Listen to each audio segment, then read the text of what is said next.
መማር የሚገባቸውን ምዕመናን ለይቶ ይወቅ። አንድም ምዕመናን ሊማሯቸው የሚገባውን አምስቱ አዕማደ ምስጢርን ለይቶ ይወቅ።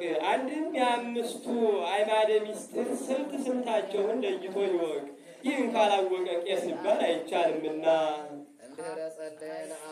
እምድኅረ ጸለየ ለአብ እቀቦሙ በስምከ ቀድሶሙ በጽድቅከ ብሎ ደቀ መዛሙርቱን ወደ አብ ካስጠበቀ በኋላ አደራ ጥብቅ ሰማይ ሩቅ እንዲሁ ደቀ መዛሙርቱን ወደ አብ ካስጠበቀ በኋላ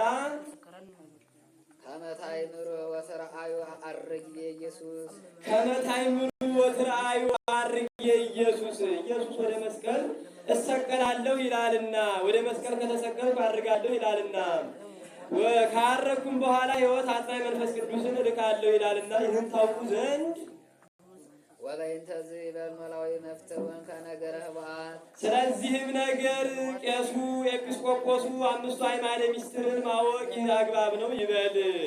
ይንግሩ ወይምሃር የሚል አብነት ይገኛል።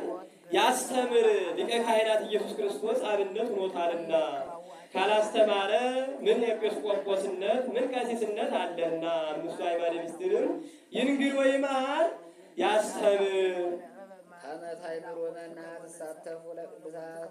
ቅዱስ ሥጋውን ክቡር ደሙን በምትቀበሉበት ጊዜ ከማን ጋር ትዛመዷላችሁ?